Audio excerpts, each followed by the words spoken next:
Hi guys, welcome back. We're here with number 40. Yeah, Ooh. I know, that seems kind We're of getting fun. up into higher numbers, and it's crazy how many we've almost done. It's fun to see how much it's growing. How many we've almost done. How many we have done. But Yeah. we're almost to a year, and that's kind of exciting. It Getting is. It's close. April when we started. I don't know, but 52 weeks.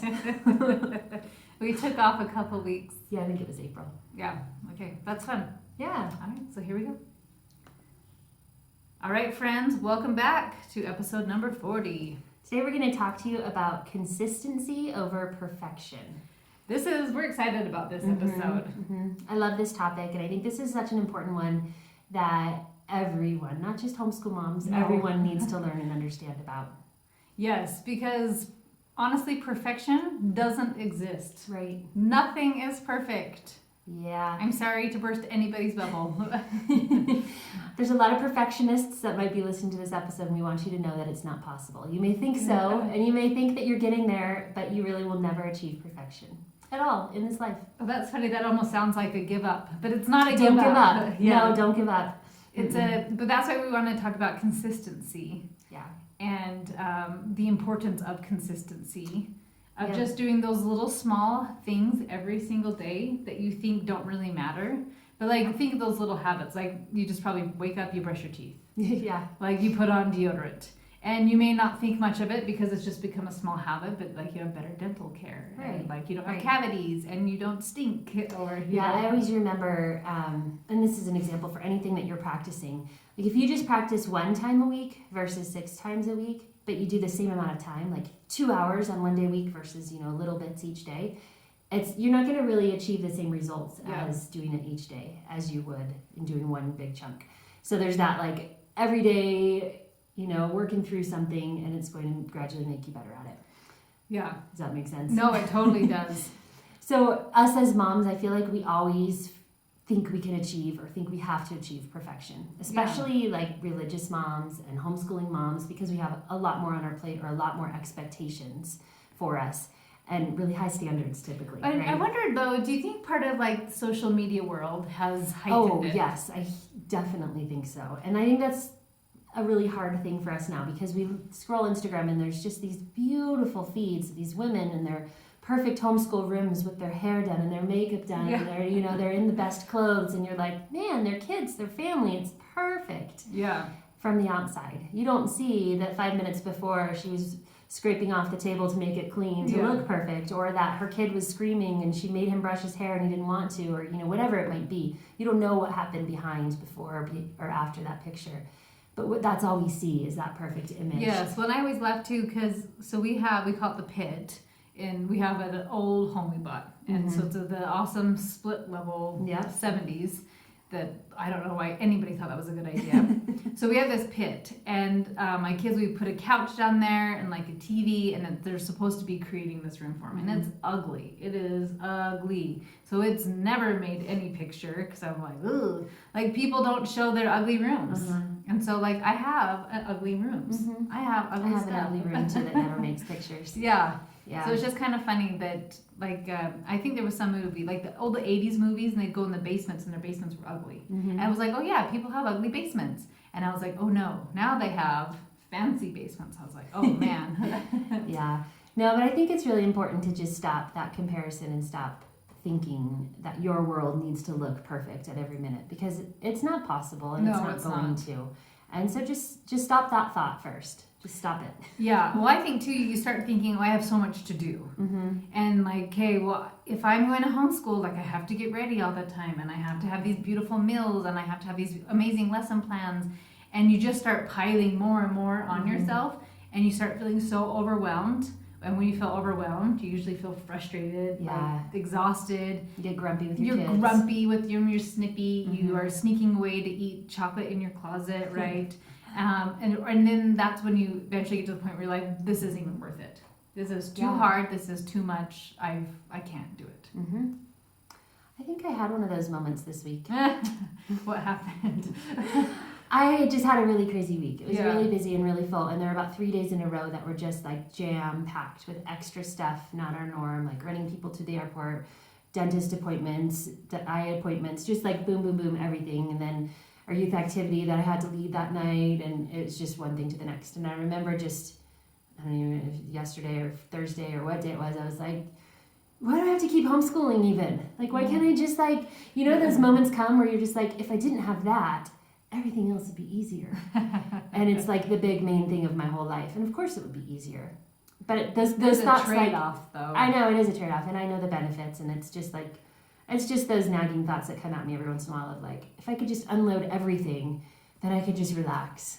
Yeah, I think it's interesting though. You said I have to, and that's my one word I always switch. Like I could do this, or I could not. Like if this doesn't serve my family, I'm more than happy to like, nope, it's a big no from me. Yeah, and that's good. We're going to talk about that in a little bit. Yeah, we will. Saying no to things, which is great. Yeah. So first of all, I think it's a big shift. You need to just change your thoughts from perfection to progress and consistency. Yeah. So I like the phrase of progress, not perfection, just because of the alliteration, but it's basically the same thing. At the beginning of the year, I set a goal for myself to learn to play the piano, and I've always wanted to play, and I've always been able to, plunk out a few notes. But I decided I'm going to teach myself this year, and so I've been working at it, and I'm terrible. My kids are all better than me, and they come and stand around and give me tips and everything. But I'm playing, and I'm clumsy, and it's messy, and it takes me a long time to get to the next note, and especially two-handed. Great with just my right hand. But if you think about that, whenever you're learning a new skill, it's going to be that way for a while. It's going to be messy. It's going to be clumsy. It's going to be hard. It's going to take you a while to get the steps right and the notes right. But that's just kind of the reality of life. And it's not going to just be given to you, handed to you easily. No, and I don't remember who the original author is of this, but there are 4 stages of mastering a skill. And the first one is actually like the desire. You don't even know you're bad at it. Mm-hmm. So like Karen's like, I want to learn to play the piano. She doesn't even know how bad she is at playing the piano. Until phase number 2, when you start playing the piano and you're like, this sounds terrible. Like it's a cacophony. And it's just like horrendous to listen to me play. I don't know. I'm just teasing. No, but like pretty much. Yeah. But like it's that painful stage. Like, why should I be doing this? That's that kind of questioning stage. Should I keep going with this? And then the third stage is where you'll come next, of where all of a sudden you can start like hearing the melody. Yeah. But you have to think about it more consciously, but your right and your left hand are now talking to each other. Like it's not as painful. I can kind of hear the songs until phase 4 when it starts becoming that habit. Like, oh, I can play this song. Like I can do this. And but getting through phase 2 is the trickiest part. Yeah, it definitely is. It's the painful. I call it the ring of fire stage, like delivery. But it's so worth it because you get a baby at the end. But you have to go through that process first. That's funny. Yeah. What are the other 2? Did you only do 2? Yeah, no, I did 4. Oh, so the first one you're not aware that you're bad at it. The second one you're painfully aware you're bad at it. Oh, okay. The third one is that you are starting to consciously, like you have to consciously think, like this is how I'm going to do it. So like somebody who's been yelling at their kids, that would be the stage. Like they're about to yell, but then they think, I don't yell anymore. And then the 4th stage is like, now I can just play the piano. Now I can just talk to my kid without yelling. Yeah, I like that. And so, that makes sense. Sorry, I must have tuned out somehow. No, you're okay.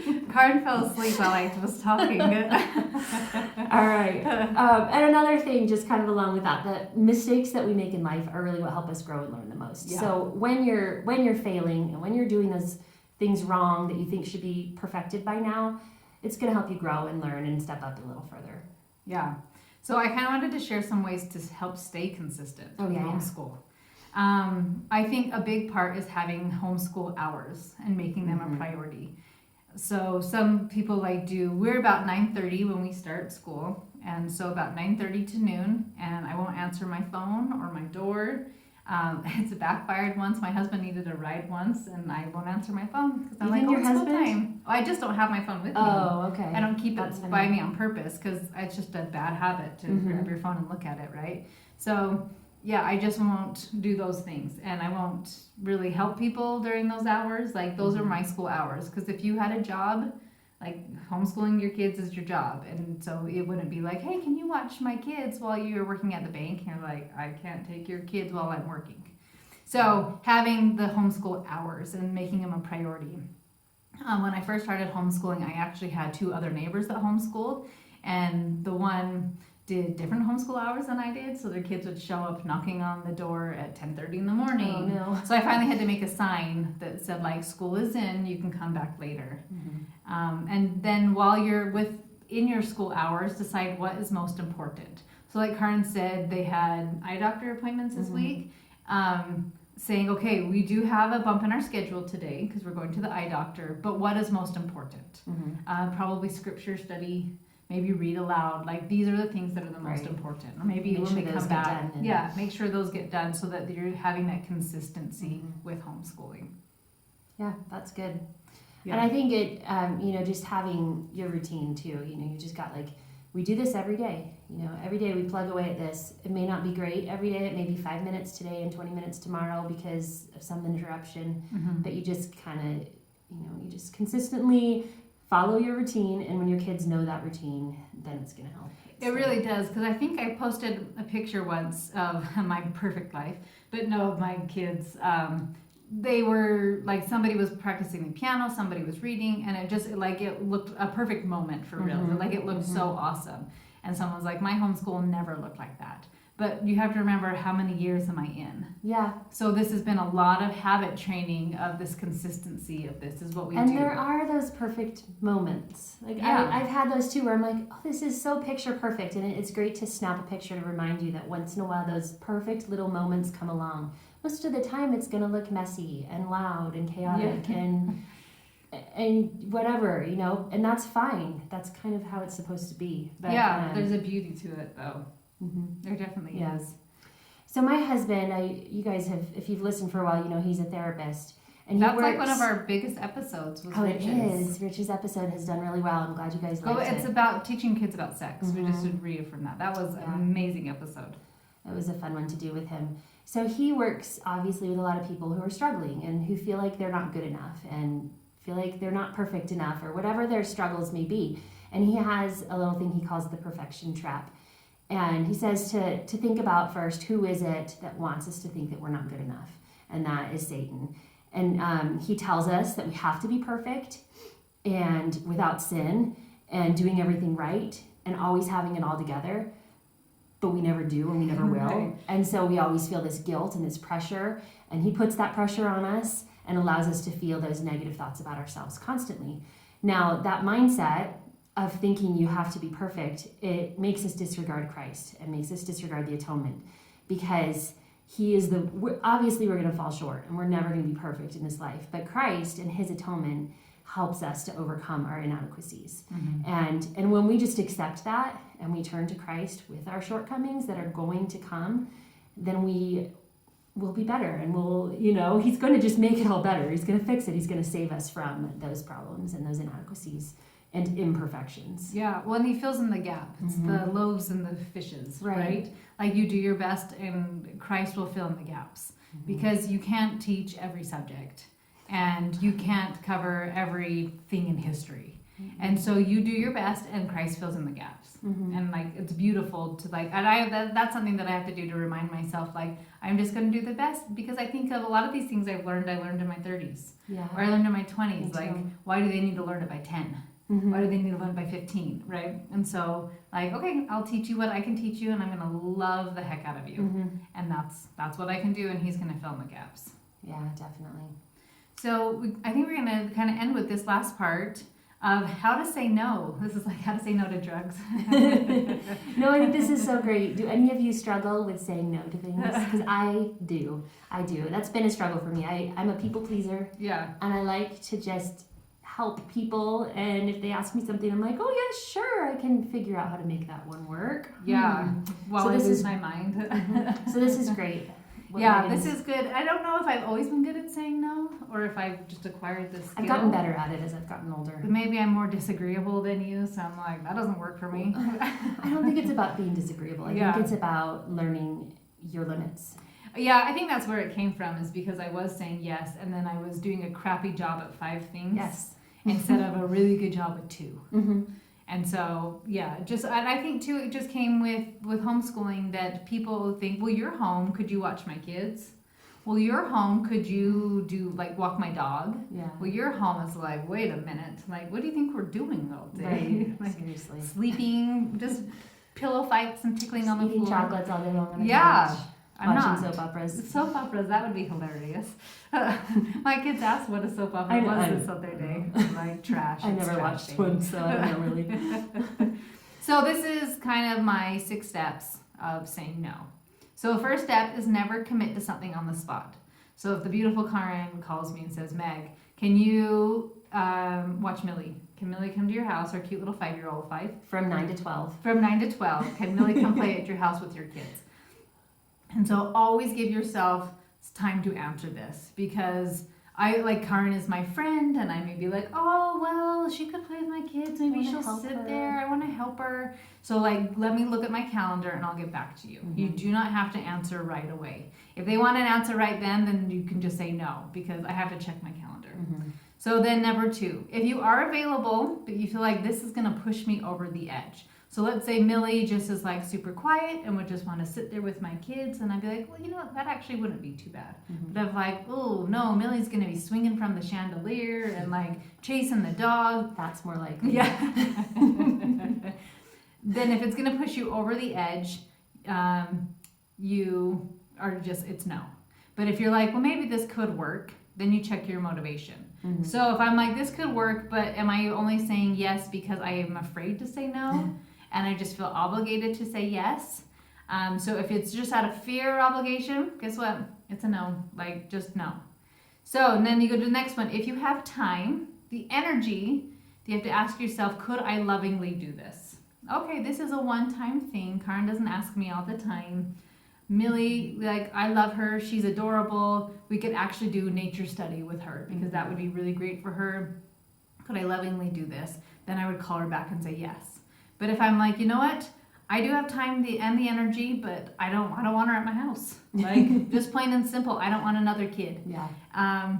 Then I'd call or text the person back, and you do not have to give the reason or the excuse, because I don't need to say, and so this isn't real, just so you know. I know. Like, Millie drives me crazy, Karen. Like, she can't come to my house. That's not true. Millie's adorable. Or give an excuse like, oh, Tuesdays are hard days for us, because if you give an excuse, the other person will solve that for you. Like, oh, Tuesday's what about hard? Wednesday? Yeah, I'll just bring her on Wednesday. I'll change my thing around. And you're like, oh, actually, no day is good for me. So you can just be like, oh, Karen, I love you, but it's a no from me. Thank you for thinking of me. That's when I use a lot of times. Yeah. Like, could you, with homeschool stuff, I feel like people ask a lot of questions. And thank you for thinking of me. I see why you thought of me, but it's a no. Yeah. Karen got a really good one the other day. Yeah, just a simple, that's not going to work for our family this week. Yeah, that doesn't work for our schedule or our family. I love that. Yeah. And you don't have to give the reason. You can just say, I'm sorry, that doesn't work for us right now. And it's okay. Yeah, it's okay. That's the group best line, and it's okay. It's okay. Yeah. I've been using that one a lot lately. Yeah. Who said that? There's someone that was talking about that. It was Kara. Oh, okay. Yeah. Sorry. We talked about Kara before. She started our learning circle. Our little friend Kara. We love her. But honestly, you just can't do it all. And I think I posted a picture of our pumpkins that we never carved for Halloween. Oh, right. I remember. Yeah, that was just like, here are everybody's posting all these adorable pumpkins. And I was like, here are ours. Did I share about my pumpkins? No. Did you never buy them? Well, I went to get them a little too late. Oh, And the day we went to get them, the guy was literally folding down the box with all the pumpkins. And there were a couple of little frozen, squishy ones rolling out. Because it snowed here before Halloween. Yeah, I did. And it was probably 2 days before Halloween or something. And he was folding up the box. I had my kids there, and they're all just standing there watching with horror in their eyes. I'm like, sorry, we missed it this year. Yeah. No, we were. It's okay. I just grabbed a couple from Costco, so I don't even think I had enough. But my husband hates carving pumpkins I don't really with a like passion. it either. Well, then I don't mind, but doing it by myself, I was like, I don't want to help 7 people carve their pumpkins. Maybe 1 or 2 kids, and chewing a trade off. But that's the faults of the perfection Instagram lifestyle. It looks like I'm doing it all, but you don't see that maybe there's a cleaner, or we're eating out for dinner, or you know what I mean, or you're not carving pumpkins, or I think my kids' hair is a mess because I can't do it all, or you know what I mean, Right. Yeah. There's always a trade-off. So pick what's most important, and to me that's my relationship with my kids and that time for homeschooling and making sure it gets done. Yeah, definitely.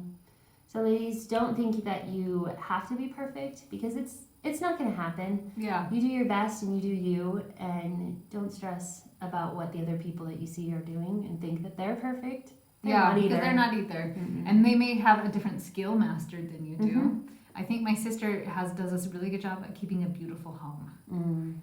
But I also have to look. She only has 3 kids, and they're teens, and they're in school all day. Oh yeah, So it would be easy. it's a little easier to keep a house clean, for those times. And so it's okay. Like her house is beautiful, and mine can be, but it's just different. Like we have different skills and different places where you excel, and so it's just so funny that sometimes we compare our weaknesses to other people's strengths Mm-hmm.